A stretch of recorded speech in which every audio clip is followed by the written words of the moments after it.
And now we have with us live from the south to deepen on Colombia's election day, Raul Burbano, Director of Common Frontiers. Welcome, Raul, to From the South. Thank you very much for the invitation. It's a pleasure.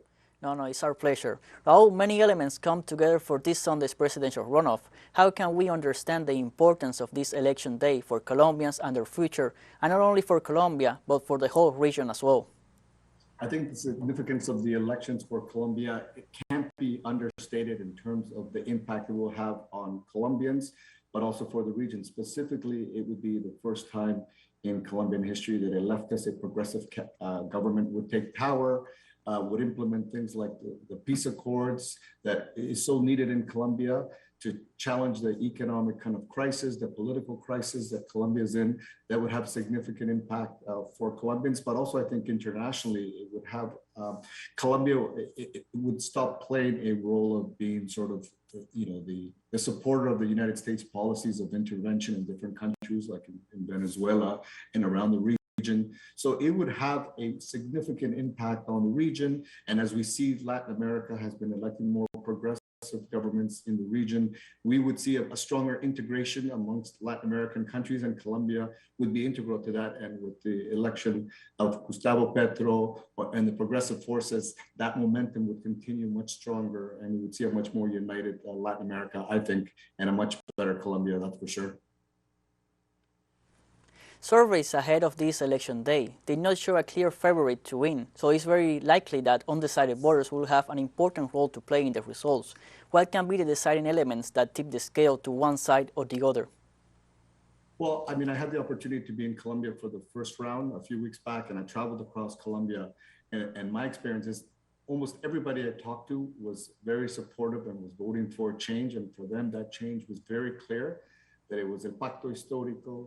It was, Francia Marcas, Gustavo Petro, the only candidates from the perspective of most Colombians that I met that would bring the change and the transformation that Colombia needs to get Colombia out of, the misery, the poverty, the inequality which is experiencing. And I mean, they were clear, Colombians, when, they expressed to me that they would see this as a transitional government. They don't expect that, El Pacto Histórico, if they were to win, would automatically change the country overnight. But if they would implement some basic stuff like access to education, taxing the rich, implementing the peace accords, they would have significant impacts, for example, on women, on Afro-Colombians, on indigenous communities who have been impacted disproportionately by violence and war in many cases due to the state. So I think things would have a huge impact. We're very concerned, at least from the Common Frontiers perspective and the Electoral Commission that we sent to Colombia with regards to the state interference in the electoral process. It's very hard to look at the elections in Colombia and from a neutral perspective and say that they are transparent, that they aren't, that they're marred in fraud. I mean, there's many accusations of fraud.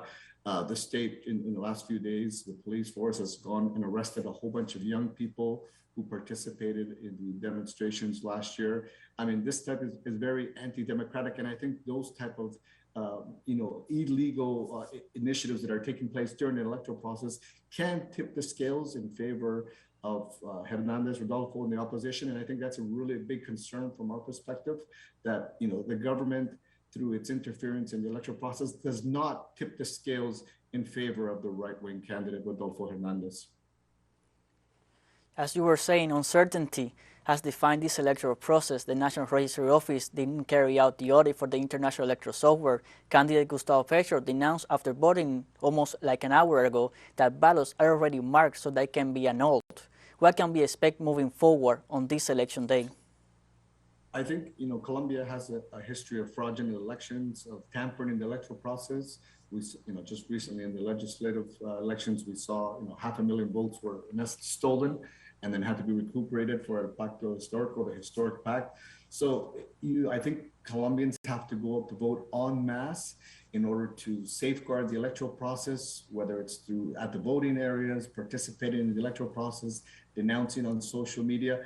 The only way that Colombians can assure themselves of a free, fair, democratic process is by participating in the electoral process en masse. I don't think it's a time for Colombians to sit back and say, politicians are all the same, or the electoral process is good enough for us to support.